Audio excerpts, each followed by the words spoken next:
Hello बच्चों, good morning, good afternoon, welcome back to M classes में आप सभी बच्चों को फिर से स्वागत है बेटा आपका। तो आज जो हम लोग यहाँ पे देखने वाले हैं वेक्टर लेक्चर नंबर 3 देखेंगे क्लास 12 का। तो आज मैं आपको वेक्टर में बताऊंगा कि टाइप्स ऑफ वेक्टर। देखिए मैंने 2 लेक्चर पहले भी अपलोड किया हूँ। तो 2 लेक्चर पहले अपलोडेड में मैंने आपको कोइनिशियल वेक्टर तक मैंने बताया था, जैसे magnitude of vector, zero vector है, कोइनिशियल वेक्टर्स, उसके प्रॉपर वेक्टर हो गए थे। का बच गया था 2-3 तो बच गया है, जिसमें आपको आज मैं स्टडी कराऊंगा like vector, unlike vector, collinear या फिर पैरेलल वेक्टर या फिर नॉन कोलिनियर वेक्टर। वेक्टर में ये आपका चार्ट तो बचा हुआ था, तो आज मैं ये आपको क्लियर करने वाला हूँ। ओके, उसके बाद आपका टाइप्स ऑफ वेक्टर समाप्त हो जाएगा। फिर लेक्चर नंबर 4 में मैं आपको कुछ क्वेश्चन आंसर के साथ में आएंगे, ठीक है। उसके बाद एडिशन वेक्टर वगैरह पढ़ेंगे। क्लियर? तो चलिए आज हम लोग देखते हैं कि लाइक वेक्टर होता क्या है। देखिए मैं कोई डिफिनेशन वगैरह बताने वाला हूँ नहीं, सीधी सी सिंपल एग्जांपल भाषण समझिए। लाइक वेक्टर होता क्या है? लाइक वेक्टर हम लोग उसको कहते हैं जिस वेक्टर का सेम डायरेक्शन हो, मतलब जो भी वेक्टर का सिम्स होंगे वो सेम में होंगे, ठीक है। जैसे अगर मान लो किसी वेक्टर का डायरेक्शन ऐसा है तो ये लाइक वेक्टर कहलाएगा। इन सभी वेक्टर का डायरेक्शन सपोज कर लो इधर है, चाहे वो पैरेलल में हो या ना हो, लेकिन डायरेक्शन अगर एक ही है, बात समझ में आ रहा है। ये भी इधर देखिए इधर जा रहा है, ये भी इधर जा रहा है, ये भी इधर जा रहा है, तो ऐसा सिचुएशन में हम लोग इसको क्या कहेंगे? हम लोग लाइक वेक्टर कहेंगे, ठीक है। नाम ही होता लाइक करना, राइट। तो लाइक वेक्टर का मतलब हो गया सेम डायरेक्शन में जाने वाला है, चाहे वो लेफ्ट डायरेक्शन में हो, राइट डायरेक्शन में हो, चाहे अपवर्ड डायरेक्शन में हो, डाउनवर्ड डायरेक्शन में हो, बट सेम डायरेक्शन में अपना अगर सभी वेक्टर जा रहे हैं तो वो लाइक वेक्टर हुआ। क्लियर है? अब लाइक का मतलब समझ रहे हो ना, फेसबुक चलाते हो तो लाइक करते हो, ये आपका सेंस में रहता है, तो चलो और नहीं बता सकते, राइट। उसके बाद आइए अनलाइक वेक्टर। अनलाइक वेक्टर क्या होता है कि ये ऐसा वेक्टर होते हैं जिसका अपोजिट डायरेक्शन होगा। ये तो आपका सेम डायरेक्शन में हो गया बेटा, आपका सेम डायरेक्शन में, कौन सा? सेम डायरेक्शन में हो गया आपका लाइक वेक्टर। लेकिन अनलाइक वेक्टर में जाओगे तो ये होता है opposite direction, right, opposite direction, ठीक है। अब ये जो आपका अपोजिट डायरेक्शन है इसमें होगा क्या? सपोज करो कि कोई वेक्टर इधर जा रहा है तो कोई वेक्टर इधर जा रहा है, कोई वेक्टर अपवर्ड जा रहा है, कोई वेक्टर डाउनवर्ड जा रहा है। तो एक ही बार में सभी अलग अलग अगर डायरेक्शन में जा रहे हैं, सबका डायरेक्शन अपोजिट साइड हो, इसका आपका डाउनवर्ड है, इसका उधर है, इसका उधर है, तो ये सभी क्या कहलाएंगे? हमारे आपका अनलाइक वेक्टर में चला जाएगा। तो अगर सबका सेम डायरेक्शन होता तो लाइक वेक्टर, अपोजिट डायरेक्शन है तो अनलाइक वेक्टर। क्लियर है यहां तक? उसके बाद आता है आपका कॉलिनियर वेक्टर, ठीक है ना बेटा। अब देखो कॉलिनियर वेक्टर में भी, और इसी में दूसरी चीज है आपका पैरेलल वेक्टर। मतलब ये हुआ कि कोई भी कॉलिनियर तब तो हो सकता है जब वह पैरेलल हो, मतलब पैरेलल और कॉलिनियर का बड़ा ही एक सुंदर सा जो दोनों में रिश्ता है बड़ा अनोखा होता है। कैसे होता है? जैसे अगर सपोज कीजिए कि अगर हम बात करें कॉलिनियर वेक्टर में होता क्या है कि ये डायरेक्शन सेम रहेगा। कॉलिनियर का मतलब क्या होता है? जो एक ही लाइन पे सारे वेक्टर पॉइंट लाई करेंगे, है ना, चाहे आप जितनी भी वेक्टर ले लो, जैसे इसका सेम तो डायरेक्शन होगा, यहाँ पे हो गया, यहाँ पे हो गया, यहाँ पे हो गया, ये देखिए सभी एक ही लाइन पे हो रहा है, क्या लाई कर रहा है। यही है कॉलिनियर वेक्टर। मतलब अगर सपोज कर लो ए वेक्टर है, बी वेक्टर है, सी वेक्टर है, सब एक ही लाइन ऑफ वेक्टर पे लाई कर रहा है, तो ये कॉलिनियर वेक्टर हो गया। मतलब ये हुआ कि पैरेलल के साथ, अब पैरेलल होता क्या है? पैरेलल हमेशा चाहे वो अपोजिट डायरेक्शन में हो या सेम डायरेक्शन में हो, है ना, या तो वो सेम डायरेक्शन में हो सकता है बेटा, या तो अपोजिट डायरेक्शन में हो सकता है। ध्यान देना आपका, है ना। यहां देखिए मान लीजिए 2 पैरेलल वेक्टर है ना, और साथ में क्या है? कॉलिनियर भी है, क्योंकि कोई कॉलिनियर होगा तभी वो सारे वेक्टर उस पॉइंट पे लाई करेंगे, है ना। तो यहाँ पे 2 वेक्टर के साथ साथ उसकी डायरेक्शन चाहे अपोजिट में हो, जैसे इसका जो डायरेक्शन है बेटा आपका वो अपोजिट डायरेक्शन में है ना, ये क्या हुआ आपका अपोजिट डायरेक्शन में। लेकिन अगर मैं बात करूं यहाँ पे तो ये क्या है? सेम सिंस में है, मतलब सेम डायरेक्शन में है ना। तो अगर सेम डायरेक्शन में है या अपोजिट डायरेक्शन में है, बट पैरेलल भी है और साथ में क्या है, कॉलिनियर भी है, इसलिए कॉलिनियर का जो हम लोग फार्मूला लाते हैं वो भी मैं और बता रहा हूं कि कॉलिनियर हम लोग वेक्टर में कैसे फाइंड करेंगे, क्वेश्चन कैसे बनाएंगे, ठीक है। अच्छा, थोड़ा सा याद देख लो आपका नॉन कॉलिनियर वेक्टर। देखो मैंने दोनों का बता दिया आपका कि पैरेलल और कॉलिनियर वेक्टर होता क्या है, मैंने ये भी क्लियर कर दिया, ठीक है। उसके बाद आता है non collinear vector. Non collinear vector होता क्या है, नॉन कॉलिनियर वेक्टर होने के लिए जो कॉलिनियर नहीं होगा, मतलब इसकी जो डायरेक्शन, सपोज करो ये भी एक कॉलिनियर है और ये भी कोई कॉलिनियर है, दो कॉलिनियर वेक्टर है हमारे पास, एक तो ये वाला है, दूसरा ये वाला है। तो दो अगर नॉन आपका कॉलिनियर वेक्टर है लेकिन उसकी डायरेक्शन जो है वो पैरेलल नहीं है, देख रहे हो, ये इधर जा रहा है, ये इधर जा रहा है, तो इसको बोलेंगे नॉन कॉलिनियर वेक्टर। आने कहने का मतलब है ये वाला जो हमारे पास है वो ट्रू नॉन कॉलिनियर वेक्टर है, जिसमें ये भी कॉलिनियर था, ये कॉलिनियर था, लेकिन वो पैरेलल नहीं जा रहा था, ठीक है ना। तो कोई भी अगर दो ठो आपके पास आपको दिखाना है, दो वेक्टर दिया रहेगा, उन दोनों वेक्टर को आपको अगर कॉलिनियर दिखाना है तो वह समझो एक प्रकार का पैरेलल वेक्टर भी होगा, तभी वो कॉलिनियर आ सकता है। अन्यथा अगर डायरेक्शन इधर उधर जाएगा, ये उधर जा रहा था, ये नीचे आ रहा था, तो ऐसा सिचुएशन में ये आ जाएगा नॉन कॉलिनियर वेक्टर में, ठीक है। तो यहाँ पे जो अगर ए वेक्टर और बी वेक्टर है वो नॉन कॉलिनियर वेक्टर हो जाएंगे, ठीक है। यहाँ एबीसी सभी कॉलिनियर हो जाएंगे। यहाँ पर भी अगर हम बात करें तो ए वेक्टर बी वेक्टर ये पैरेलल के साथ साथ क्या होंगे, आपका कॉलिनियर भी हो जाएगा, ठीक है। तो आई होप कि इस फिगर के माध्यम से समझ में आ गया कॉलिनियर क्या होगा, साथ में ये भी कॉलिनियर है एक टाइप का, साथ में ये पैरेलल भी है। और उसके बाद आपका नॉन कॉलिनियर वेक्टर हो गया जिसका डायरेक्शन सेम सेंस में नहीं होगा, मतलब जिस कॉलिनियर का पैरेलल नहीं होगा, बात समझ में आ रहा है, मतलब जो वेक्टर होंगे वो पैरेलल नहीं होंगे तो वो नॉन कॉलिनियर में चला जाएगा। उसके बाद मैंने बताया लाइक वेक्टर का सेम डायरेक्शन होगा, चाहे वो आपका लेफ्ट हो, राइट हो, अप हो, डाउन हो, क्लियर है। और अनलाइक वेक्टर में आ जाता है जो अपोजिट सेंस में होते हैं, जो डायरेक्शन दोनों तरफ से अपोजिट होंगे, चाहे इधर घुसेगा या इधर घुसेगा, राइट, तो ये आपका आ जाएगा अनलाइक वेक्टर में। अब आते हैं हम लोग कि यहाँ पे जो चीजें हैं, जैसे आप इस फिगर में देख लें, कुछ कुछ माध्यम से आपको दिखता होगा कि लाइक वेक्टर के आपका जो आपका ये पैरेलल और कॉलिनियर में क्या अंतर है, इस फिगर के माध्यम से आप जरूर देखें कि आपका जो है आपका कॉलिनियर वेक्टर और पैरेलल वेक्टर का सेंस देख रहे हैं फिगर के अकॉर्डिंग, और भी नीचे देख लें किस टाइप का है, तो आप कॉपी में नोट्स करते जाएं इसको और अच्छे से रखें। बाकी बात ये आप फिजिक्स में फर्स्ट ईयर में पढ़ लिए होंगे, ऐसा कोई दिक्कत नहीं होनी चाहिए। अब जैसे सपोज कीजिए, अब एक क्वेश्चन लेता हूं हम लोग किसके आधारित, example of collinear vector. Okay बेटा, कॉलिनियर वेक्टर है ना। तो एग्जाम्पल ऑफ कॉलिनियर वेक्टर में देखता हूं कि कैसा होगा। सपोज करो अगर हमारे पास एक क्वेश्चन है कि if a vector is equal to 2i plus 4j plus 8k and b vector is equal to मान लिया 4i plus 8j plus 16k, ऐसा कोई दो वेक्टर है, ठीक है। So that it is collinear, ठीक है। अब देखिए ये दो वेक्टर हमें क्या दिखाना है, कॉलिनियर दिखाना है। अब इस टाइप का क्वेश्चन को कैसे हम लोग सोल्यूशन करेंगे, ठीक है। तो मैं पहले आपको इधर फार्मूला बताता हूं, ये आप कॉपी में नोट कर लें या आप वहां पर भी लिख लीजिएगा कॉलिनियर वेक्टर होगा क्या।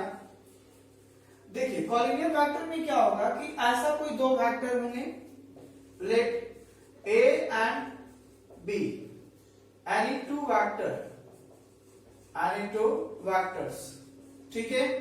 अब हम ये कह रहे हैं कि ये दो वेक्टर हमारे कॉलिनियर होंगे, ठीक है। क्या बोला बेटा, ये दो वेक्टर हमारा क्या होगा, कॉलिनियर होगा। तो कॉलिनियर तब होगा जब ए वेक्टर बराबर हो जाए लेम्डा बी वेक्टर, या फिर हम कह सकते हैं कि बी वेक्टर बराबर हो जाए लेम्डा ए वेक्टर। अगर ऐसा कोई सिचुएशन है तो ये हमारा क्या कहलाएगा, कॉलिनियर कहलाएगा। ठीक है, मैंने कुछ ज्यादा डिफिनेशन वगैरह आपको नहीं लिखा और सिंपल सी भाषा में बात कर रहा हूँ कि होता क्या है। अब अगर मैं कॉलिनियर वेक्टर का बात करूं तो दो वेक्टर हैं, दो वेक्टर को आपको कॉलिनियर दिखाना है, तो a बराबर क्या हो जाए, लेम्डा बी वेक्टर, या फिर b बराबर क्या हो जाए, लेम्डा ए वेक्टर। ठीक है, अब यहाँ पे देखिए कि मैं करता क्या हूं, हमें इन दोनों वेक्टर को दिखाना है कॉलिनियर वेक्टर, साथ में पैरेलल वेक्टर भी है। ठीक है, कैसे देखें, यहाँ पे देखिए सॉल्यूशन में क्या करते हैं, पहली बात a वेक्टर में हमारे पास कितना है, 2i plus 4j plus 8k, और b वेक्टर में हमारे पास है 4। ठीक है, अब ऐसा सिचुएशन में क्या होता है कि यहाँ पे जो भी a वेक्टर b वेक्टर दिया है इसको दिखाना है। एक चीज बताइए, क्या b वेक्टर में हम लोग यहाँ पे क्या कॉमन आएगा, कुछ बोलो, जैसे ना कॉमन जरूर करें, क्या 4 आएगा ना कॉमन, तो जब यहाँ पे आपका 4 कॉमन आएगा तो यहाँ पे, अच्छा 4 नहीं लेता हूँ 2 लेता हूँ, ओके, तो यहाँ हो जाएगा 2i, यहाँ हो जाएगा 4j और यहाँ हो जाएगा 8k। ठीक है, अब यहाँ पे देखिए जो b वेक्टर है ना वो बराबर हो गया 2 इंटू, और ये इक्वेशन नंबर 1 के अगर तहत देखा जाए तो ये पूरा आपका a वेक्टर आ गया, तो यहाँ पे a वेक्टर बराबर लिख सकते हैं। तो लेम्डा कोई भी एक स्केलर नंबर होगा, वेयर हम ये कह सकते हैं कि lambda is any scalar number. Scalar number का मतलब होता है कि कोई भी नंबर हो सकता है, डिजिट में होगा, ठीक है ना, एनी स्केलर नंबर। ठीक है, कोई भी 10, 20, 50, 100, -2, 1/2, √2 कुछ भी हो सकता है स्केलर नंबर के जगह। तो यहाँ देखिए b वेक्टर बराबर कितना हो गया, 2a वेक्टर, क्या इस प्रकार के फॉर्म में नजर आ रहा है। इसका मतलब ये कह सकते हैं हम लोग कि a and b vector both जो है a and b vector are collinear vector. ठीक है बेटा आपका, तो इसको आप नोट कर लें और इसी टाइप से आप कॉलिनियर वेक्टर को फार्मूला से आप दिखाइएगा। ठीक है, आई होप कि आपको कॉलिनियर और पैरेलल वेक्टर समझ में आ गया होगा। बाकी बात जैसे मैं एक्सरसाइज में आऊंगा ना तो आपको ये चीजें क्लियरिटी होगा। बस अभी बेसिक आधार पे मैं सिर्फ आपको ये बताने का प्रयास कर रहा हूँ कि टाइप्स ऑफ वेक्टर होता क्या है, कितनी प्रकार के वेक्टर चल रहे हैं। बाकी बात को फिर एक्सरसाइज आएगा, फिर कॉन्सेप्ट निकाल जाएगा। ठीक है, चलिए आगे देखते हैं कि और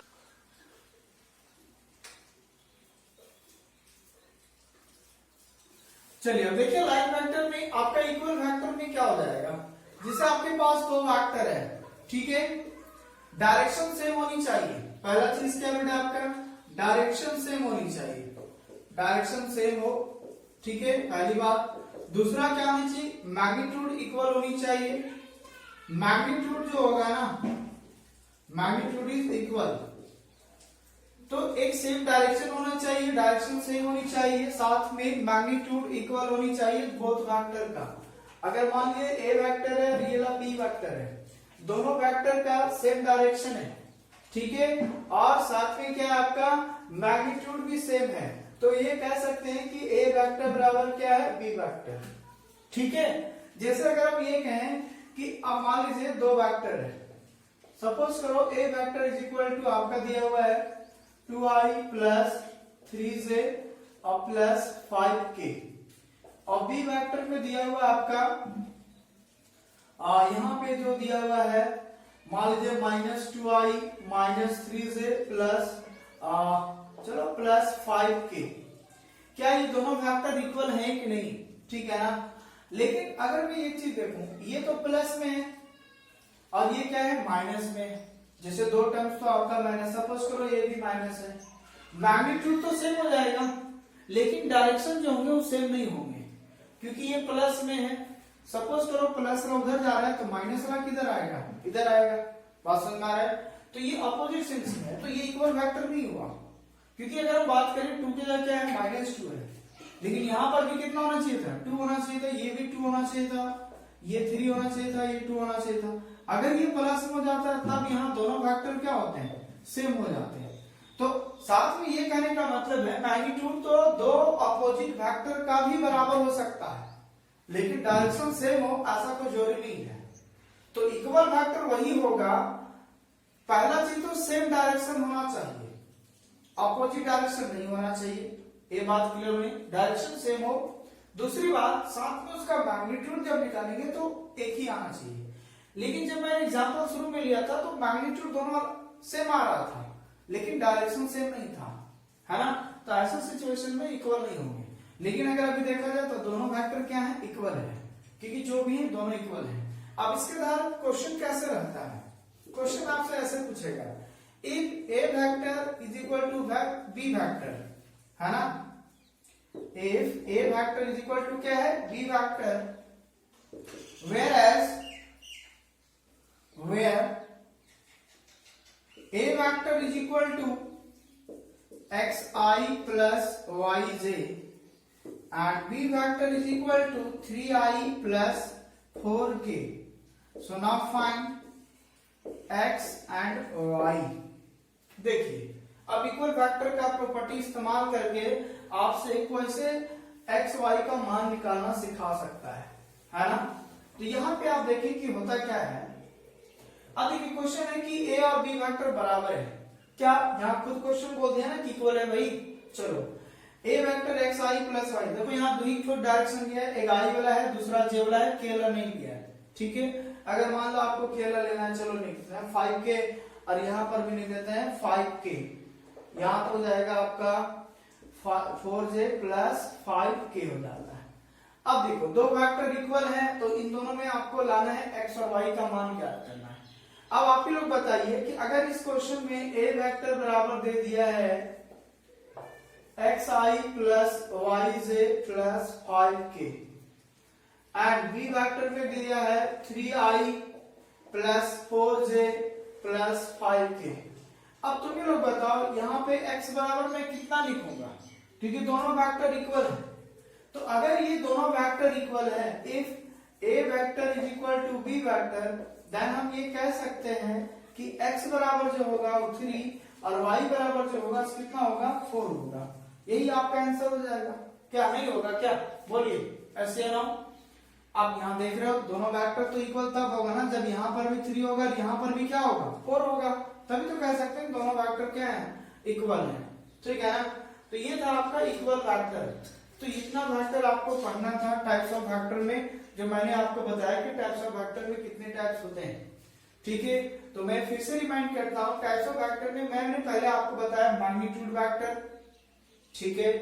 उसके बाद फिर बताया मैंने एक आपको जीरो वेक्टर, फिर एक यूनिट वेक्टर बताया, प्रॉपर वेक्टर बताया, ठीक है, कोइनिशियल वेक्टर बताया, उसके बाद like vector, unlike vector, collinear या फिर parallel vector, non collinear vector, उसके बाद इक्वल वेक्टर, ठीक है। तो कितने होंगे टोटल 12 ठो मैंने आपको बताया, ठीक है ना। तो 12 मैंने आपको बताया, और भी होते हैं नेगेटिव वेक्टर वगैरह, तो उतना खुद सीख जाइएगा, उतना कोई दिक्कत आपको नहीं होगा, ठीक है। तो आज आपका टाइप्स ऑफ वेक्टर समाप्त हुआ। अब नेक्स्ट डे में मैं इसके आधारित कुछ क्वेश्चन लाऊंगा डायरेक्शन आधारित, ठीक है। उसके बाद फिर से कॉन्सेप्ट थोड़ा बहुत चलेगा और उसके बाद फिर एक्सरसाइज वगैरह चलना स्टार्ट हो जाएगा, ठीक है। तो आज अब यहाँ तक टाइप्स ऑफ वेक्टर समाप्त हुआ 3 लेक्चर में, ठीक है बेटा। अब हम लोग नेक्स्ट वीडियो में लेंगे, तब तक आप इसको नोट्स करें और जाते जाते चैनल को जरूर सब्सक्राइब कर लें। अगर आपको पूरी वीडियो चाहिए, पूरी चैप्टर का, देखिए मैंने डिस्क्रिप्शन में लिंक आपको दिया हुआ है, टोटल आपका 12th क्लास का पूरा लिंक दिया हुआ है, या फिर आप सर्च करें एम क्लासेस हजारीबाग और यूट्यूब हमारे ऑफिशियल यूट्यूब चैनल पे जाएं और वहां से हर एक वीडियो को आप देखें, ठीक है।